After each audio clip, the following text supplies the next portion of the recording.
A risada da caixa ecoou enquanto eu observava minha esposa, Connie, arrancar o recibo da minha mão, rasgando-o em confete ali mesmo, no corredor do supermercado. Não se incomode, ela zombou, seus olhos percorrendo minha calça jeans rasgada. Tenho certeza de que você pode encontrar outra maneira de pagar por suas pequenas escapadas. Ela se virou, me deixando parado com um carrinho vazio e o rosto vermelho. Dale estacionou o carro na rua, observando o sol da tarde refletir nos veículos estacionados. Foi então que a viu, uma jovem magra e de cabelos escuros, lutando com uma pilha alta de caixas na entrada do apartamento 1A. Brenda lembrou-se de Connie mencionar, a nova vizinha. Ela vestia jeans desbotados e uma camiseta branca, já empoeirada. Uma caixa claramente pesada demais para ela estava precariamente equilibrada, ameaçando derramar seu conteúdo. Aquilo o fez lembrar do dia da mudança deles, 7 anos atrás, o desfile interminável de papelão e a dor nos ombros. Lembrou-se da sensação de estar sobrecarregado, de como uma simples oferta de ajuda havia parecido uma tábua de salvação naquela época. Ele desligou o motor e saiu, caminhando em direção a ela. O asfalto ainda estava quente do dia. "Precisa de ajuda com isso?" perguntou, com a voz firme. Ele apontou para a caixa inclinada. Brenda ergueu o olhar, assustada, mas logo o alívio suavizou suas feições. Ela afastou uma mecha de cabelo dos olhos.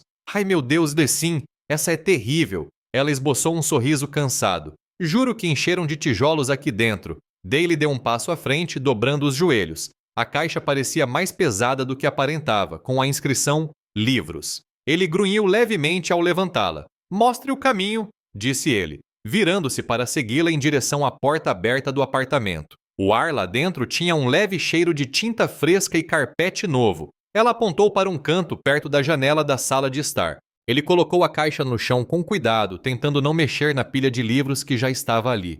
"Muito obrigada", disse Brenda, com a voz leve de gratidão. "Você me salvou." "Só estou sendo educado", respondeu Dale, endireitando-se. Enxugou as mãos na calça jeans. "A propósito, meu nome é Dale. Moro no 3B, logo ali em cima. Minha esposa, Connie, está por perto." Ele fez uma pausa, deixando a informação se assentar. A interação pareceu simples, inofensiva. 3 minutos, talvez 4, do começo ao fim. Ele atravessou o estacionamento de volta para o apartamento deles. A porta se abriu antes mesmo que ele chegasse perto. Connie estava na cozinha, com os braços cruzados firmemente sobre o peito. Uma postura que ele conhecia bem. Seus lábios estavam comprimidos em uma linha fina, e seus olhos, geralmente suaves, estavam semicerrados. O ar na cozinha pareceu repentinamente mais frio, mais denso. "Se divertindo por aí, é?" perguntou ela com a voz baixa e carregada de sarcasmo, o que o irritou profundamente. Conhecendo a jovem e bonita vizinha nova, Dale parou na porta, genuinamente confuso. Respirou fundo. "Eu só estava ajudando-a com uma caixa, Connie." Parecia que ela estava com dificuldade, era pesada. Ele esperou, esperando que ela se acalmasse, que entendesse, mas ela não olhou. Seus olhos permaneceram fixos nele, duros e inflexíveis. "Ah, eu vi", disse ela, a voz quase num sussurro. "Vi como ela olhou para você e como você olhou para ela." Ela desdobrou os braços e os cruzou sobre si como se estivesse com frio, flertando ali mesmo na frente de Deus e de todo mundo, me envergonhando. A confusão deu lugar a uma raiva crescente no peito de Dale.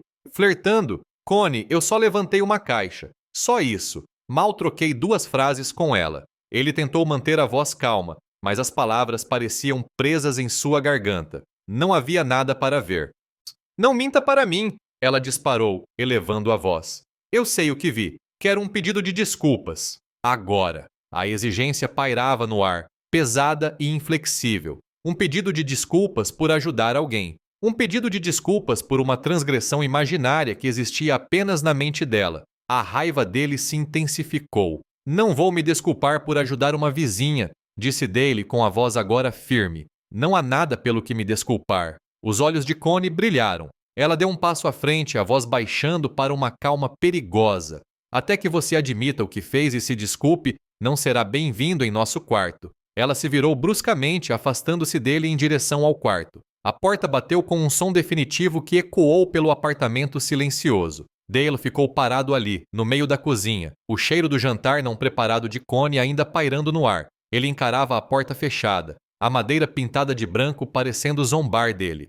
Como um simples ato de bondade, um momento compartilhado de decência humana havia se transformado em algo tão distorcido, tão sinistro. A pergunta não tinha resposta. Naquela noite, o sofá modular da sala se mostrou tão desconfortável quanto ele se lembrava. As molas pressionavam suas costas e o apoio de braço era duro demais para um travesseiro. Ele ficou deitado ali, encarando o teto com o zumbido baixo da geladeira como o único som no apartamento. Sua raiva, inicialmente um acesso de fúria, havia se transformado em uma determinação obstinada. Ele não se desculparia. Não por isso. Na manhã seguinte, o café da manhã foi silencioso. Connie se serviu de café, de costas para ele, com movimentos rígidos. Comeu a torrada sem olhar para ele. Seu rosto, nos breves vislumbres que ele conseguiu captar, estava impassível, uma máscara endurecida. Ele terminou seu próprio café, o gosto amargo refletindo seu humor. Não se desculparia por algo que não fizera, não validaria seu ciúme irracional com sua capitulação. O sofá estava fora de questão. Decidiu que precisava encontrar outro lugar, um lugar que não fosse um instrumento de tortura medieval e certamente não fosse um castigo por uma ofensa imaginária. O depósito ao lado da cozinha tinha exatamente 2,5 metros por 3 metros, um espaço apertado que geralmente guardava documentos antigos de impostos, latas de tinta e um aspirador de pó quebrado. Na sexta-feira à tarde, depois que Connie bateu a porta do quarto, comecei a esvaziá-lo. A raiva inicial que se acumulava em meu estômago se transformou em uma determinação silenciosa à medida que eu começava a trabalhar. Cada caixa que eu levantava, cada pilha de jornais desbotados que eu arrastava para a lixeira parecia um pequeno ato de desafio. Os grãos de poeira dançavam na fresta de luz solar que entrava pela pequena janela alta.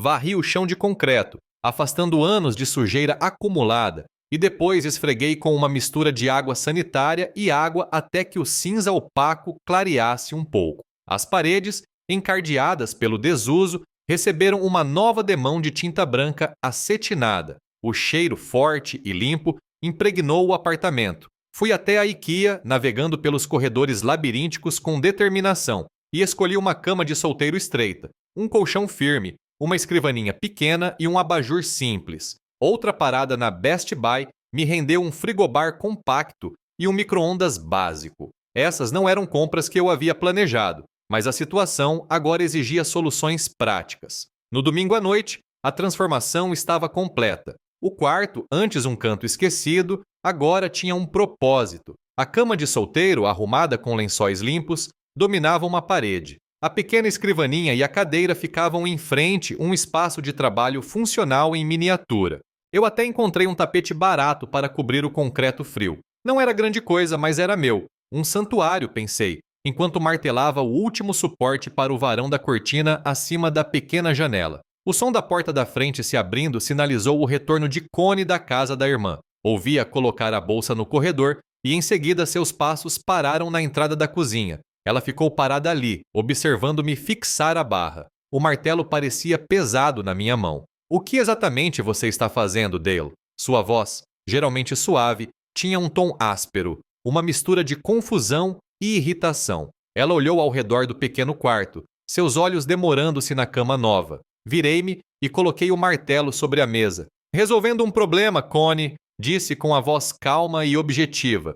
Você deixou claro que eu não era bem-vinda no nosso quarto. Então estou criando um para mim, enquanto essa situação ridícula continuar. Ela bufou, um som curto e seco. Ah, pelo amor de Deus.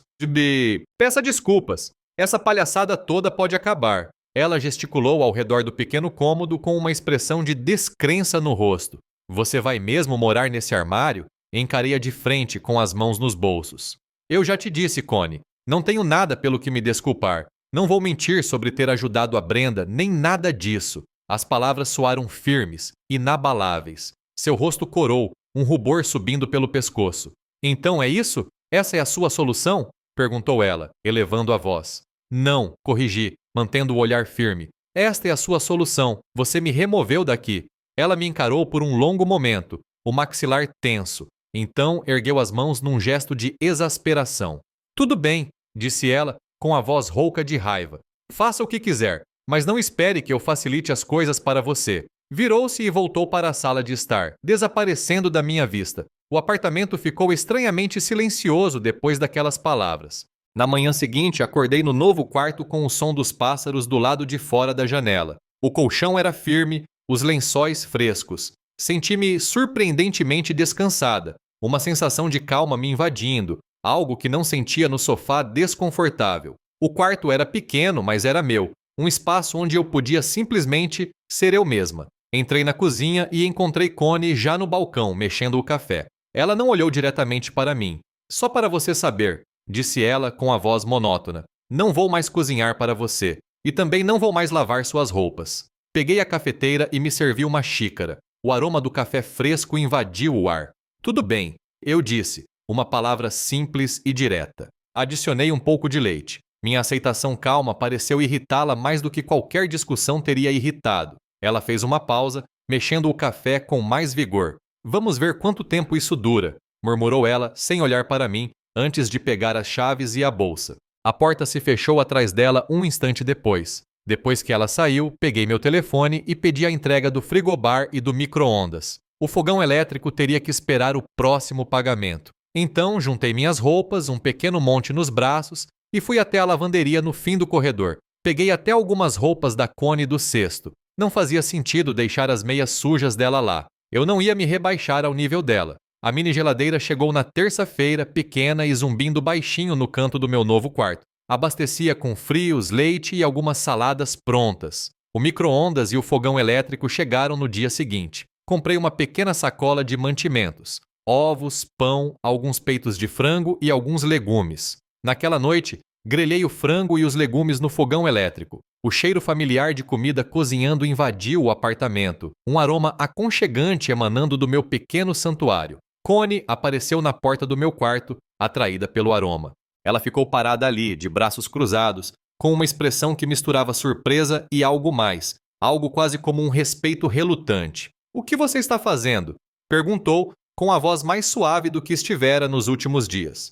"Frango grelhado, legumes cozidos no vapor", respondi, virando um pedaço de frango com um garfo. "Quer um pouco?" Estendi um prato, oferecendo de verdade. Ela hesitou, o olhar oscilando entre a comida e meu rosto. "Não", disse ela com a voz estranhamente embargada, como se a própria palavra lhe causasse dor. Virou-se abruptamente e foi embora. 20 minutos depois, ouvia ao telefone pedindo comida chinesa para a viagem. Sua voz estava mais alta que o normal, um sinal claro de que sabia que eu estava ouvindo. O silêncio que se seguiu era carregado de palavras não ditas. Nos dias seguintes, meu quarto evoluiu ainda mais. Trouxe uma TV pequena e antiga do porão e a conectei a um decodificador básico. A adição mais importante, porém, foi um par de fones de ouvido com cancelamento de ruído. Eles se provaram indispensáveis. Connie, ao que parecia, havia passado para a segunda fase de sua Guerra Fria. O barulho. A televisão da sala, antes com um volume razoável, agora transmitia canais de notícias ou reality shows no volume máximo. Suas ligações telefônicas, especialmente com a irmã ou amigas, eram feitas exclusivamente no viva voz, frequentemente detalhando, em termos vívidos e exagerados, minhas supostas falhas como marido e como eu havia seduzido a jovem vizinha. Então, começaram as noites de vinho improvisadas. Meus amigos, os amigos da Connie, invadiam nossa sala de estar, suas risadas e fofocas ecoando pelo apartamento bem depois da meia-noite. Eu conseguia ouvir suas gargalhadas, o tilintar dos copos, os sussurros exagerados sobre como eu estava sendo boba. Mas com meus fones de ouvido, o mundo lá fora desaparecia. O barulho se tornava um zumbido abafado, facilmente ignorado. No meu quarto isolado, encontrei um espaço inesperado. Era silencioso, exceto pelo zumbido baixo do frigobar. Comecei a passar minhas noites trabalhando em cursos de certificação que havia adiado por anos. Primeiro, uma certificação em gerenciamento de projetos, e depois, uma em marketing digital. A pequena mesa, a luz concentrada da luminária, a ausência de distrações. Tudo isso contribuiu para uma surpreendente sensação de produtividade e paz. Sentia uma satisfação tranquila nessas horas, aprendendo e crescendo de uma forma que não sentia há anos. Essa recém-descoberta satisfação, logo percebi, só servia para irritar ainda mais a Connie. Minha aparente indiferença às suas táticas parecia minar sua determinação. 3 semanas depois do impasse, Ela me encurralou no corredor quando eu estava indo para o meu quarto depois do trabalho. Você se acha muito esperto com esse seu apartamento de solteiro, não é? Sua voz era cortante, áspera. Seus olhos estavam fixos em mim, estreitos e frios. Fiz uma pausa, segurando minha pasta em uma das mãos. Estou apenas vivendo minha vida, Connie, disse com um tom de voz calmo. Ah, é mesmo? Ela zombou. Porque todo mundo acha você patético, se recusando a pedir desculpas por ter sido pego em flagrante, fazendo papel de bobo. Olhei para ela, depois para além dela, em direção à porta fechada do quarto. Todo mundo? Perguntei, arqueando levemente uma sobrancelha.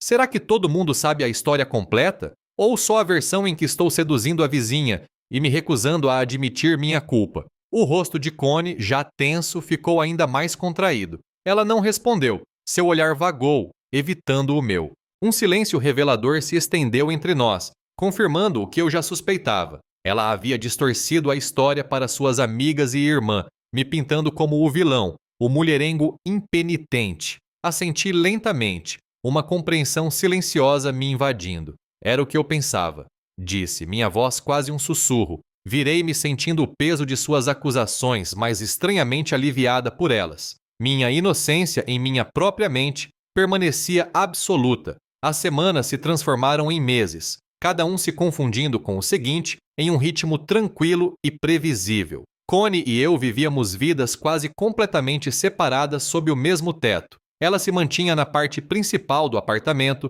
a sala de estar e o quarto principal, enquanto eu permanecia quase sempre no meu pequeno quarto, uma unidade independente. Nossas interações se limitavam a acenos educados na cozinha ou a um ocasional e constrangido bom dia, caso nossos caminhos se cruzassem. Eu ainda via Brenda de vez em quando no corredor, geralmente quando eu estava saindo para o trabalho ou voltando para casa. Trocávamos cumprimentos rápidos. Bom dia, Brenda.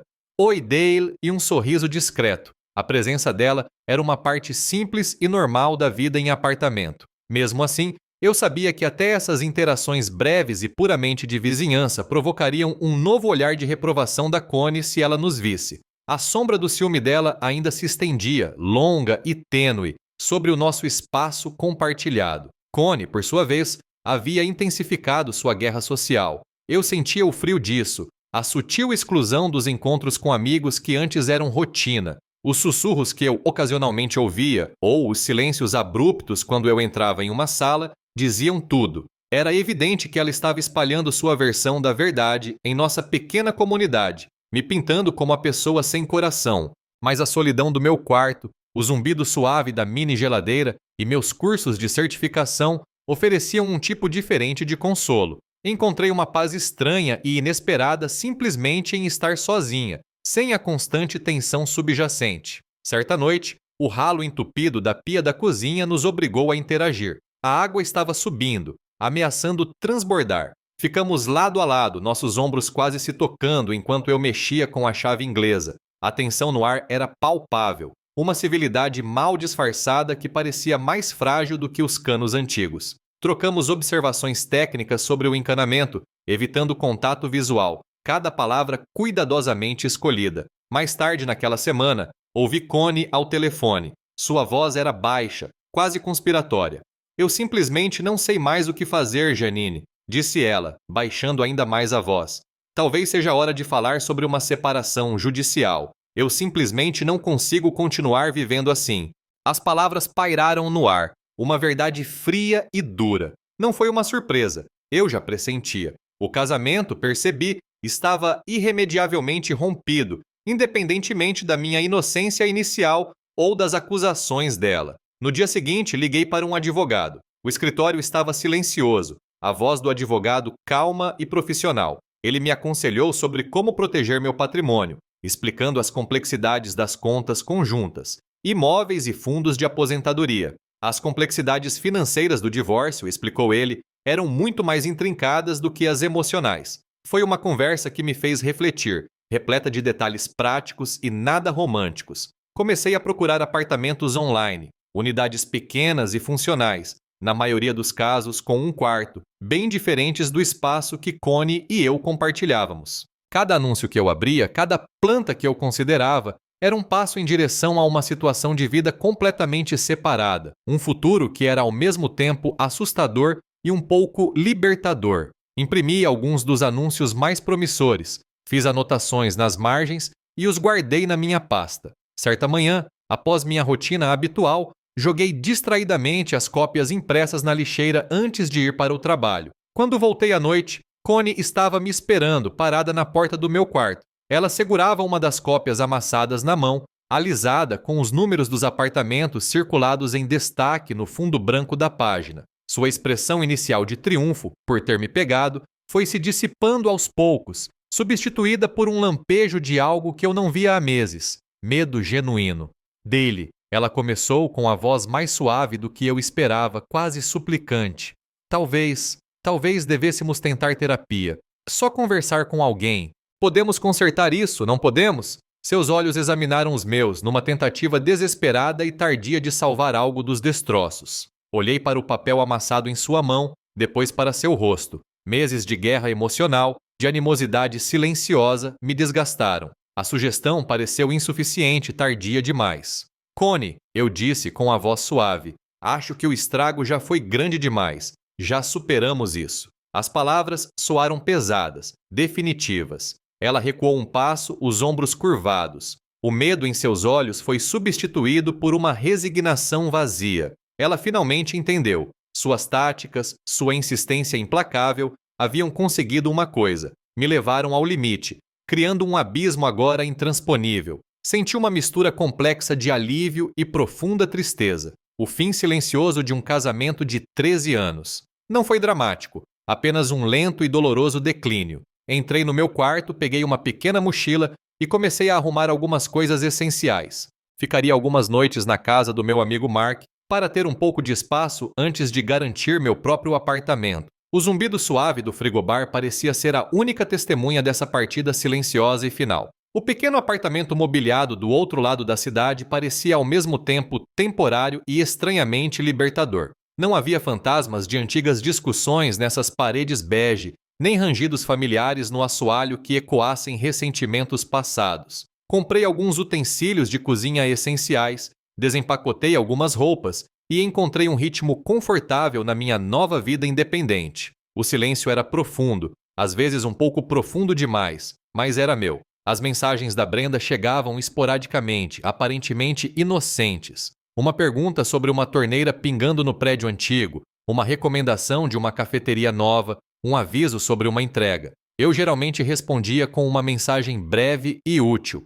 Era puramente uma relação de vizinhança, um eco distante da interação que havia dado início a tudo isso. Certa noite, depois de um dia particularmente exaustivo no trabalho e de mais uma ligação frustrante com a Connie sobre a divisão das finanças, uma conversa que parecia arrancar dentes de um tubarão vivo, fiquei encarando as paredes vazias do meu novo apartamento. Uma solidão aguda e fria me envolveu. Foi então que meu celular vibrou. Era a Brenda. Ela tinha descoberto uma nova microcervejaria a poucos quarteirões do antigo apartamento e perguntou se eu já tinha ouvido falar dela. Por um instante, fiquei apenas olhando para a mensagem. Então, um impulso repentino e desconhecido me dominou. Não, ainda não, respondi digitando. É bom? Quase imediatamente veio a resposta. É sim, alguns amigos meus estão indo para lá agora. Você deveria vir também. Hesitei, meu dedo pairando sobre a tela. O silêncio do meu apartamento me oprimia. Claro, escrevi.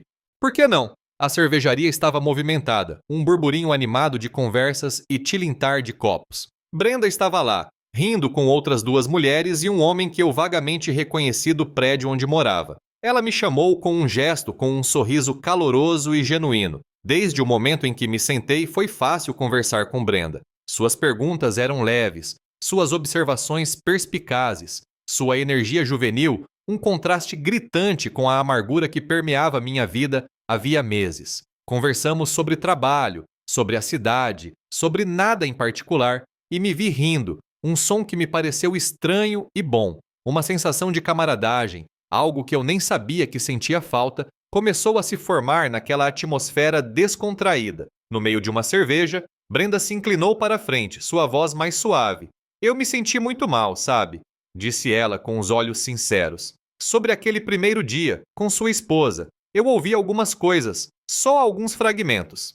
Senti uma vulnerabilidade repentina, abertura inesperada que eu nem sabia que precisava. Não foi sua culpa, Brenda. Eu disse em voz baixa. Me vi compartilhando toda a história. O ciúme irracional, as acusações, a Guerra Fria, o eventual fim do casamento. Não omiti nenhum detalhe. A confissão silenciosa fluindo de mim, sem controle. Brenda ouviu, o olhar firme assentindo ocasionalmente. Ela não me julgou, apenas demonstrou genuína compreensão. Era um conforto que eu nem sabia que desejava. Um bálsamo para feridas que eu nem sabia que ainda estavam tão abertas. Em um dado momento, sua mão roçou a minha sobre a mesa. Um toque fugaz e casual que se prolongou por um instante a mais. Nossos olhares se encontraram. Um olhar compartilhado que continha algo mais do que simples amizade. Começamos a passar mais tempo juntas. Inicialmente era apenas um café ou um passeio no parque. Depois, jantares.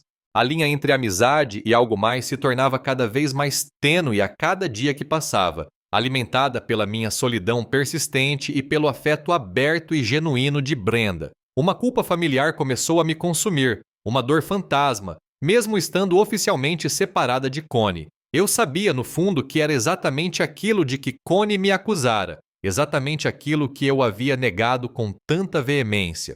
Sua acusação inicial, infundada, havia se tornado, numa reviravolta perversa e cruel do destino, uma profecia autorrealizável. Fique até o final para ver como as escolhas custosas da vida se desenrolam. Certa noite, depois de um jantar tranquilo no novo apartamento da Brenda, ela tinha se mudado para um apartamento maior do outro lado da cidade. Sentamos no sofá dela, conversando sobre coisas banais. O ar estava quente e aconchegante. Ela se virou para mim com os olhos suaves na penumbra. Inclinei-me e nos beijamos. Foi um começo suave e hesitante, que logo se aprofundou.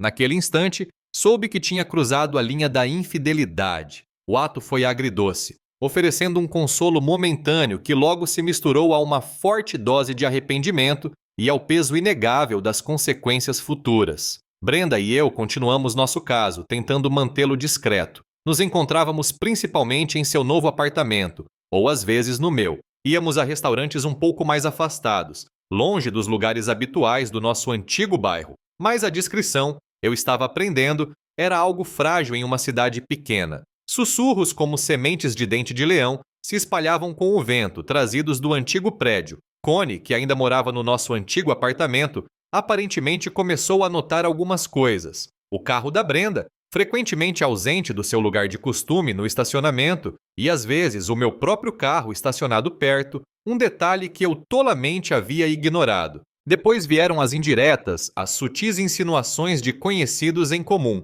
o tipo de vizinhos fofoqueiros que gostavam de ver vidas se desmoronarem. A senhora Henderson dos B aparentemente disse a Connie que tinha visto a Brenda do 1A com um homem que se parecia muito com o Dale. Inicialmente, Connie descartou tudo isso como mais uma invenção, convencida de que eu estava apenas tentando provocá-la para alimentar ainda mais sua narrativa já inflamada. Ela achou que era mais uma mentira, mais uma tentativa de fazê-la parecer tola. Ela disse a si mesma que não podia ser verdade, não depois de tudo o que aconteceu. Então, numa tarde de sábado, aconteceu. Estávamos passeando, Brenda e eu, pela feira livre no centro da cidade. Estávamos rindo, absortas na alegria simples de um momento compartilhado, a mão dela roçando a minha enquanto passávamos por uma barraca de frutas vermelhas frescas. Foi quando a vi, Connie parada perto da floricultura com um buquê de gladiolos nos braços. Nossos olhares se encontraram do outro lado da praça lotada. O riso morreu na minha garganta.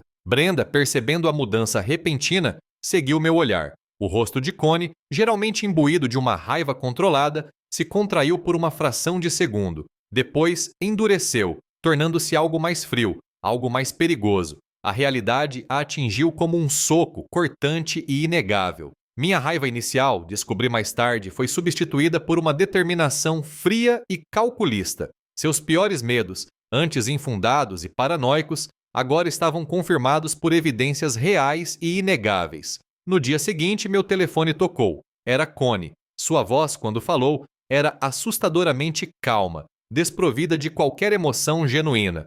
Então, sua ajuda amiga se transformou em outra coisa, não é, Dale? Afirmou ela, não como uma pergunta, mas como uma acusação, as palavras como lascas de gelo. Fui pega de surpresa, a calma e o silêncio do meu novo apartamento de repente pareceram vazios. Tentei encontrar uma explicação, escolhendo as palavras com cuidado. Connie, Brenda e eu, sim, nosso relacionamento está sério. Mas foi... Depois nós nos separamos. Depois que você me disse para ir embora. Ela me interrompeu com a voz ainda perturbadoramente firme. Ainda somos legalmente casados, Dale. Para a lei e para todos que nos conhecem, você acabou de cometer adultério. A palavra pairou no ar, pesada e condenatória. E agora, continuou ela, todo mundo vai saber. A família da Brenda, o trabalho dela, todo o maldito prédio. Todo mundo vai saber exatamente que tipo de homem você é e que tipo de mulher ela é. Um frio pavor me invadiu. A dimensão do meu erro, não apenas pela traição em si, mas por confirmar as fantasias paranoicas iniciais de Connie, me atingiu com uma força nauseante. Eu lhe dera a munição que ela tanto buscava, tornando suas acusações delirantes reais.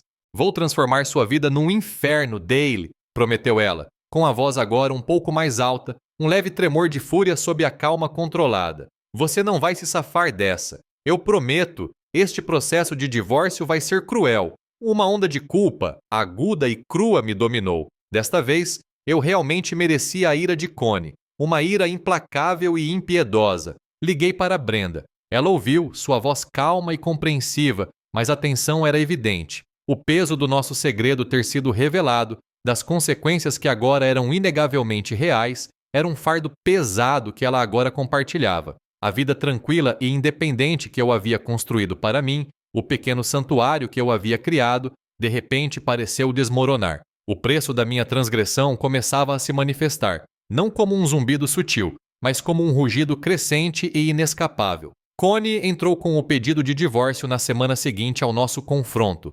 Os papéis chegaram, volumosos e formais, exigindo não apenas uma divisão justa, mas também uma parte significativa de nossos bens e uma pensão alimentícia substancial. A palavra adultério estava presente em todos os documentos, uma confirmação legal e contundente de sua acusação. As batalhas judiciais se prolongaram, tornaram-se acirradas e exaustivas. Meu advogado, um homem cansado, mas de olhar bondoso, lutava contra a postura vingativa de Connie, tentando encontrar um terreno comum que simplesmente não existia. As consequências sociais foram imediatas. Connie começou sistematicamente a destruir minha reputação. Amigos em comum, muitos dos quais eu conhecia há anos, começaram a se distanciar. No supermercado, eu recebia olhares gélidos de pessoas que reconhecia. Telefonemas não eram atendidos. Convites pararam de chegar. Alguns amigos, extremamente leais a Connie, ficaram abertamente do lado dela.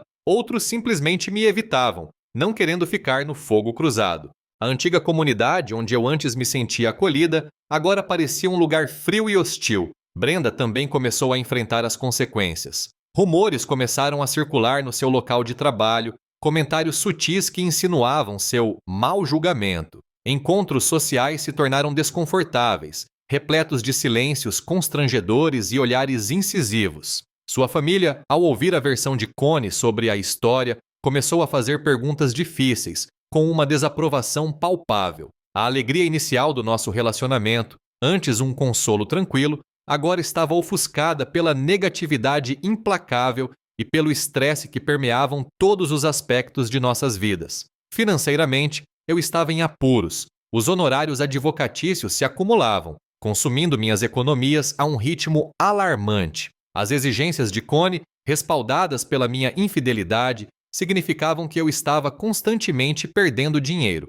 Tive que vender bens compartilhados, itens que eu prezava há anos, meu velho barco de pesca, uma coleção de discos antigos, até mesmo o carro clássico que eu estava restaurando na garagem. Cada venda parecia mais um pedaço da minha vida sendo arrancado, convertido em custos legais e pagamentos de acordos. Confrontei Connie, fui até o escritório do advogado dela, na esperança de encontrar algum resquício de bom senso. Connie, implorei, com a voz cansada, isso está nos destruindo. Os honorários advocatícios, o estresse, não podemos encontrar uma maneira menos destrutiva? Tentei destacar o impacto que isso estava causando em nossos futuros, em tudo o que havíamos construído. Ela sentou-se do outro lado da mesa polida, o rosto desprovido de calor, os olhos como lascas de pedra. Você fez a sua cama, Dale, disse ela, com a voz plana, sem emoção. Agora você tem que deitar nela. Não havia qualquer sinal de ternura, nenhum vestígio de compaixão, apenas o desejo frio e inabalável de vingança. Olhei para ela e depois para a rua movimentada lá embaixo pela janela. Vi a ruína da minha vida, resultado direto das minhas ações, e o desejo implacável e inabalável de vingança de Connie. O preço emocional era pesado, uma dor constante no peito. Minha inocência inicial, a crença de que eu havia sido acusado injustamente, agora era uma lembrança distante, substituída pelo peso esmagador da minha falha moral. Eu realmente havia cruzado uma linha, e as consequências eram inegáveis. Brenda, embora demonstrasse apoio externamente, começou a mostrar sinais de desgaste. Seus sorrisos tornaram-se menos frequentes. Seu riso, muitas vezes forçado. Isso vai durar para sempre, Dale? Perguntou ela certa noite com a voz baixa, um tremor de medo nela. Será que realmente conseguiremos suportar tudo isso? Suas perguntas pairaram no ar, sem resposta.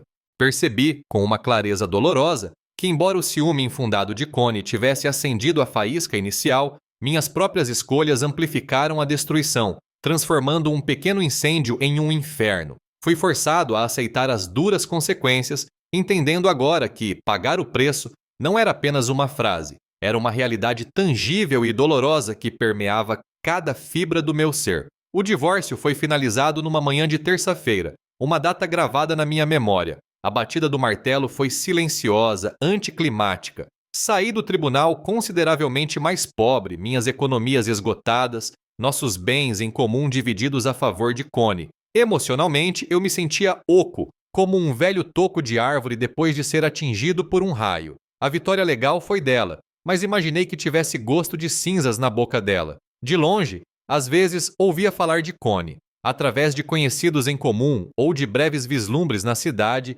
eu a observava. Ela parecia consumida por uma raiva que não se dissipava, um eco do caminho destrutivo que havia trilhado, agora talvez gravado para sempre em suas feições. Sua vitória, eu suspeitava, era um consolo frio, deixando-a com uma vida ainda definida pela amargura, sozinha no antigo apartamento. Brenda e eu, contra todas as probabilidades, tínhamos resistido, mas nosso relacionamento havia mudado, irrevogavelmente marcado pela sombra de seu início difícil. O escrutínio constante, os sussurros, as batalhas judiciais, tudo aquilo deixou sua marca. Decidimos nos mudar, deixar a cidade que carregava tanta história e tanto julgamento. Arrumamos nossas coisas, um êxodo silencioso para uma nova cidade a algumas horas ao norte, em busca de um novo começo, um lugar onde ninguém conhecesse nossa história. Recomecei em um novo emprego, dando um passo atrás profissionalmente para lidar com os reveses financeiros e a reputação abalada que ainda persistia. As certificações que eu havia obtido no meu pequeno escritório tornaram-se essenciais, uma base para a reconstrução. Muitas vezes refleti sobre a amarga ironia de tudo aquilo. As acusações iniciais e infundadas de Connie haviam, da maneira mais perversa, levado diretamente à traição que ela tanto temia. Mas a ironia não me absolveu. Compreendi minha própria responsabilidade no ocorrido. Reconheci que havia escolhido cruzar aquela linha, por mais solitária e provocada que me sentisse. A decisão fora minha, e as consequências também eram minhas para arcar. Certa tarde, encontrei um velho amigo, Mark, da nossa antiga cidade. Ele estava visitando a família neste novo lugar. Ele me ofereceu um café. Nossa conversa foi estranha no início, uma espécie de dança hesitante em torno do elefante na sala. Ele reconheceu a dor de ambos os lados, com voz suave. É uma bagunça, Dale, disse ele, mexendo o café. Para todos.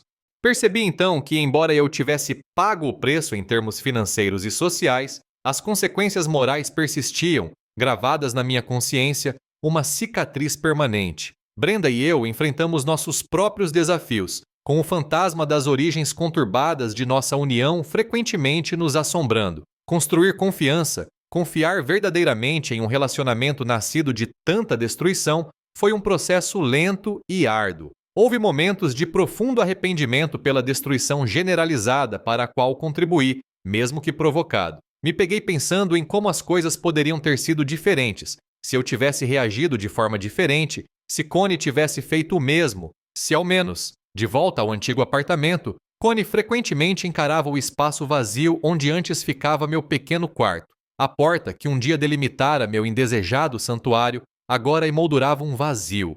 Era um monumento silencioso ao casamento fracassado deles, uma lembrança constante do que havia sido perdido. Às vezes, ela se perguntava se tudo aquilo realmente valera a pena, o triunfo fugaz da vingança substituído por uma solidão profunda e lancinante que o silêncio do apartamento amplificava. A paisagem tranquila e despretensiosa do meio-oeste ao meu redor não oferecia respostas fáceis, apenas a dura realidade das escolhas feitas, das vidas alteradas para sempre e o eco persistente do que poderia ter sido. O preço, eu entendia agora, não era pago apenas em dinheiro ou reputação, mas nos recônditos do coração. Os anos se passaram, transformando-se em uma nova década. Brenda e eu construímos uma vida juntos em nossa nova cidade, longe do antigo prédio de apartamentos e do julgamento sufocante. Compramos uma pequena casa com jardim, em uma rua tranquila ladeada por carvalhos centenários. Nosso relacionamento,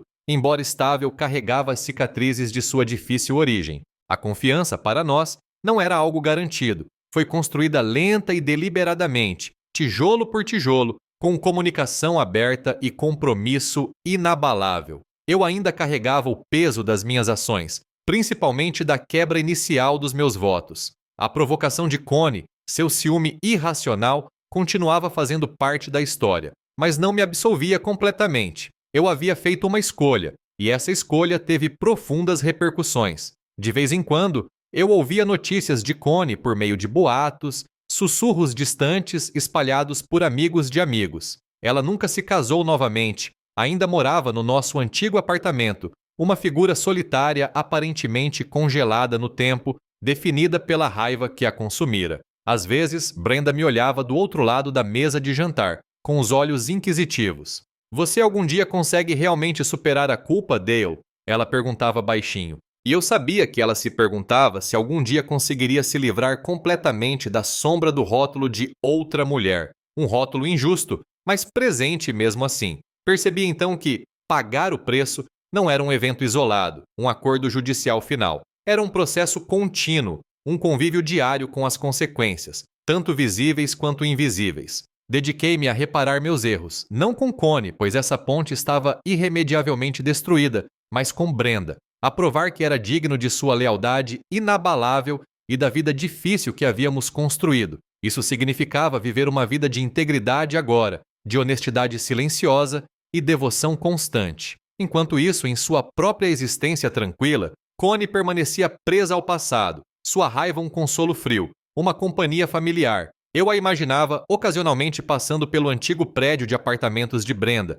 um lampejo daquele ressentimento inicial ainda presente, uma nova pontada de dor. Descobri uma compreensão serena da complexa cadeia de eventos que nos levou a este ponto. Não era uma simples história de bem contra o mal, mas sim uma em que mal-entendidos iniciais se acumularam, alimentados pelo medo, ciúme e, por fim, por ações retaliatórias, levando à destruição mútua. Aprendi que a culpa muitas vezes era compartilhada, como uma herança tóxica, e que as escolhas morais, mesmo aquelas feitas em meio à dor ou à solidão, carregavam um peso significativo e duradouro. Nossa história, eu sabia, servia como um conto de advertência, como o ciúme, se não controlado, pode distorcer percepções, como a falta de comunicação pode se transformar em ressentimento, e como ações retaliatórias, uma vez tomadas, podem destruir vidas, deixando para trás um rastro de arrependimento e mudanças permanentes.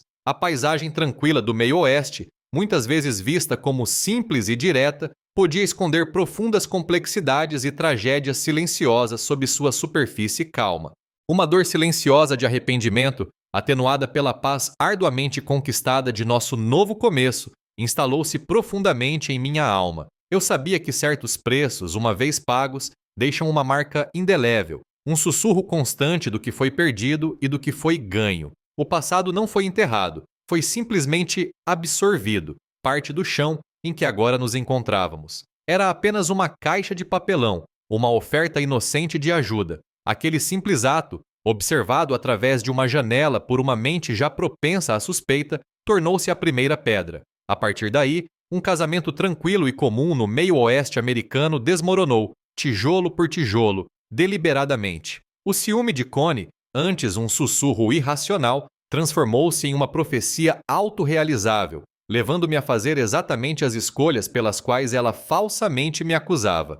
A Guerra Fria que se seguiu, as batalhas judiciais, as reputações destruídas, tudo isso eram fios entrelaçados em uma tapeçaria de destruição mútua. Anos se passaram. Brenda e eu construímos uma nova vida, longe dos ecos da antiga. Aprendemos a confiar, a curar, a conviver com as cicatrizes. Mas o peso daquela traição inicial, o reconhecimento das minhas próprias escolhas permanece. Ouvi dizer que Connie ainda mora sozinha em nosso antigo apartamento, presa para sempre no amargo conforto da sua raiva. Não há heróis nem vilões, apenas pessoas comuns fazendo escolhas sob coação, pagando um preço imprevisto e, no fim, inevitável. As planícies silenciosas não ofereciam escapatória das consequências, apenas a dura realidade de vidas alteradas para sempre.